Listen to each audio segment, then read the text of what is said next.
कि मोदी जी बड़ी देर में ये बयान दिया अमीरी गरीबी का। इस देश में ये मान लिया हमारी सरकार ने, कभी 80 करोड़ कभी 85 करोड़ को हम लोग भोजन प्रोवाइड करवा रहे हैं। भोजन उसको दिया जाता है जो गरीब आदमी हो, जिसके पास कुछ ना हो, उसको भोजन की व्यवस्था सरकार कर रही है। तो उन्होंने मान लिया कि गरीबी तो है, परंतु गरीबों के लिए क्या क्या, आज 10 साल में गरीबों के लिए क्या क्या, ये बताने का काम करें। और दूसरा, आज वो कहने कि मैं पिछड़ी जाति का हूँ, मैं पिछड़ी जाति का हूँ। अब से पहले कभी नहीं कहा पिछड़ी जाति की बात। जात के नाम पर वोट लेना चाहते हैं, जात के नाम पर सिंपैथी लेना चाहते हैं, परंतु ठाट और वाट दुनिया का सबसे अमीर देश के लोग आते हैं यहाँ। हमारे प्रधानमंत्री एक एक दिन में 3-3 ड्रेसें बदलते हैं, और जो अमीर देश के लोग हैं वो 24 घंटे और सुबह से शाम तक एक ही ड्रेस में दिखाई देते हैं। तो ये है हमारे देश के प्रधानमंत्री का। दूसरी बात, मैं ये बता देना चाहता हूँ कि इस देश में कभी बेरोजगारी की बात होती है, किसान की बात होती है, और जिस तरह से लोगों को परोसा जा रहा है, टीवी चैनल खोलो तो एक ही चीज़ परोसी जा रही है। हम तो भाईचारे के समर्थक हैं, और इस देश को आज़ादी करने वाले लोग वो भाईचारे से ही देश को आज़ाद कर रहे हैं। ये भूल के कि हम अगड़े हैं, पिछड़े हैं, ये भूल के कि मेरी जाति क्या है, उसकी जाति क्या है। हम सब लोगों ने, हमारे पुरखों ने हिंदुस्तान को आज़ाद करने का काम किया, और आज ये कहने में कोई गुरेज नहीं है कि गोरे अंग्रेज गए और काले अंग्रेजों की पकड़ हो गई। इस देश में पूंजीवाद पनप रहा है, इस देश में पूंजी व्यवस्था चल रही है।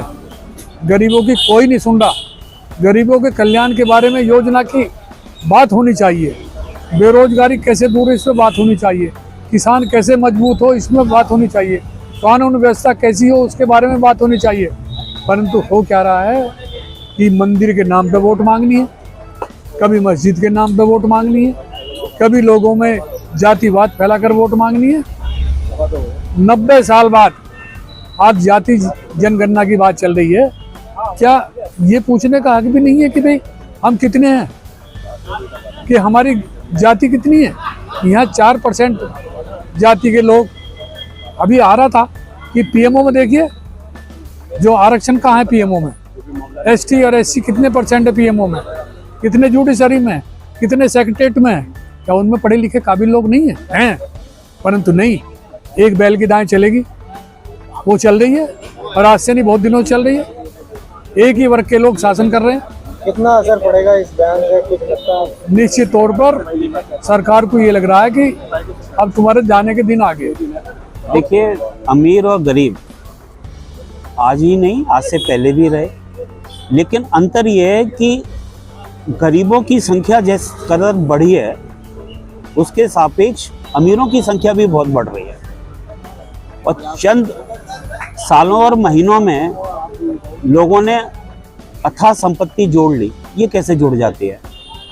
तो जो ये बंटवारा है पैसे का, या आर्थिक रूप से पिछड़ापन अगर हम दूर करना चाहते हैं तो हमें सामाजिक दृष्टिकोण रखना पड़ेगा कि समाज का वो जो निचला तबका भी है उसको भी वो आर्थिक लाभ मिलें जो शासन में निहित है।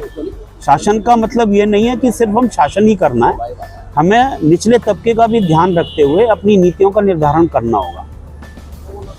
और गरीबी का उन्मूलन तो नारा बहुत सालों पुराना है, श्रीमती इंदिरा गांधी ने दिया था गरीबी उन्मूलन।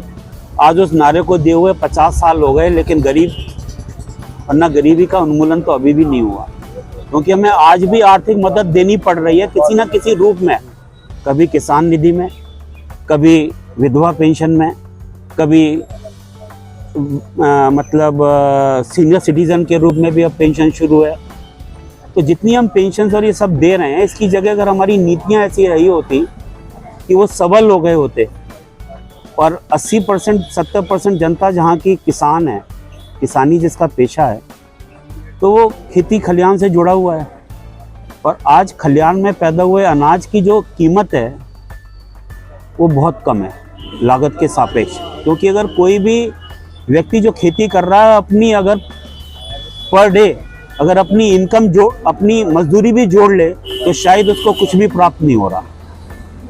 इसीलिए किसानी से भी लोग पीछे हट रहे हैं और गांव के लोग शहर की तरफ भाग रहे हैं रोजी रोटी के लिए। हर व्यक्ति परेशान है।